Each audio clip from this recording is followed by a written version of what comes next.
Hello, it's Joni Advent Maher. If you're new to my channel, welcome.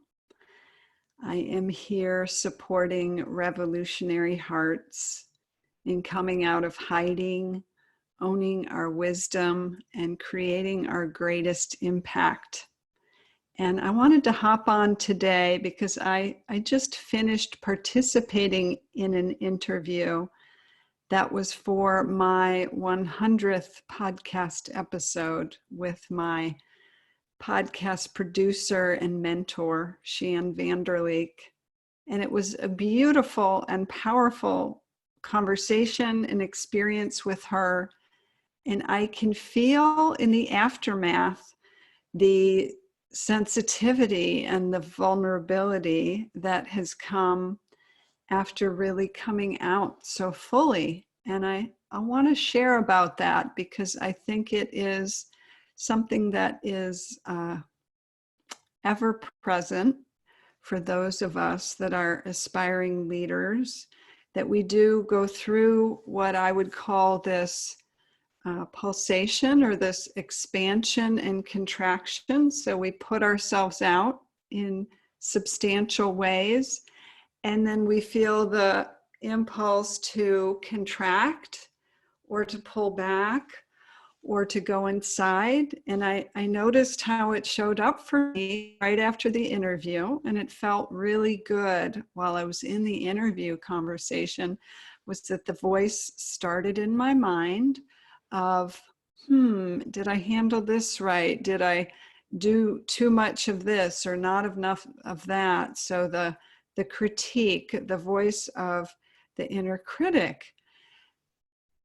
And that is really an indication that I'm pushing the edge in terms of visibility, being seen, putting myself out there. So when the critic shows up, it can be a sign that underneath there is some tender ground that the critic is protecting and hiding. And so when I was able to set the critic aside and just be with, there is this tender place. There's this tender, vulnerable place, which all of us have when we bring forth who we really are at our deepest core essence, or who we really are related to what our passion is or what's important to us. It's not unusual to have what Brene Brown might call a vulnerability hangover, or what I might call just a contraction. And it's really our system's way of both digesting and integrating our expansions. So when we move out more fully into the world, it's not that different from, there's a stage of development in children called rapprochement, and it is that phase where children run out into the world and they explore, and then they run back to mommy's leg and they hold on, or they run back to that sense of safety. And so in our own burgeoning or emerging leadership, we need to be sensitive to that need and to that tendency, and to not judge ourselves for it, or really to do our best not to get swept up in the perspective of the critic. Because the critic I see as almost like this guard or sentry who is marching back and forth, kind of keeping watch over that younger, more tender, vulnerable part of us deep inside. And so if we can get past the guard and just connect with that place of tenderness within us. And sometimes it's a matter of, I remember one of my first interviews I ever did, I literally went under the covers and held the covers up here. And I called a dear soul sister of mine and was on the phone with her and was telling her that I was hiding, and she was talking to me, and it was And it was all good. It was what I needed. It was what my nervous system needed in order to digest and integrate everything that had happened. Because for most of us, if we have been hiding for most of our lives, there's probably a pretty good reason. Like, it's not happening in a vacuum. There have been hurtful experiences that we've had. And while we are being called to step beyond that and move into a more full or larger presence or larger sense of who we are, we still need to honor the parts of us that sometimes just do need to hide.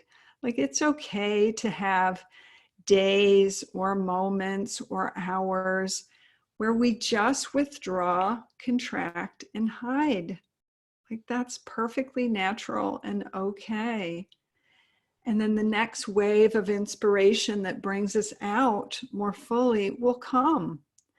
So I wanted to just offer that for you today, and to say it's okay to be tender with yourself. It's okay to have parts within you that feel vulnerable, and it's okay to open up to support for that.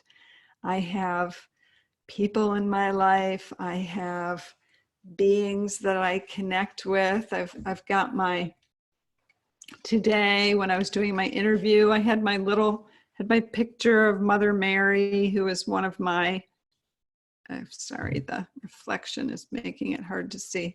She's one of my spiritual peeps that I rely on. And I had my picture of Kuan Yin, who is another one, big fan of.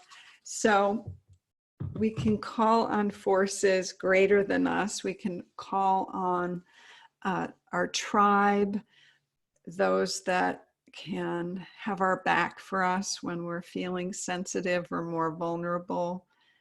And we can honor and celebrate when we take these big steps for ourselves and come out more fully. You can, if you have a connection with your inner child, you can do something special for her after doing such a big endeavor of putting yourself out into the world. Like, those are all useful things to manage the growth and the integration, because we want to stay in a range that is both stretching us but not overwhelming our system or overwhelming us. So when we stay in that zone where we have both the support, but we're stretching beyond, we have the support, we're stretching beyond, that's where we can really begin to see ourselves making progress.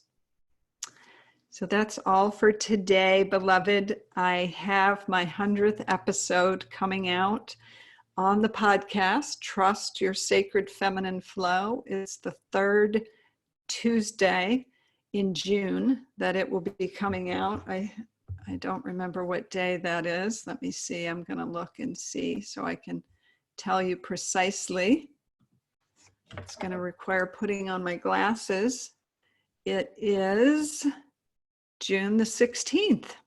So it will drop then, and you can check out other episodes of my podcast before then. I have some really exciting things happening for this 100th episode. I've got giveaways, some amazing prizes from amazing women healers, providing sessions and giveaways like Egyptian essential oil sets and jewelry and books and readings, psychic readings. So delicious things coming up. And you can listen to the podcast both here on my YouTube channel or wherever you get your podcast. Trust Your Sacred Feminine Flow. So lovely to be with you today, my dear. Sending you my best. And until next time, treat yourself well, honor yourself, love yourself, and bless yourself today. Bye-bye.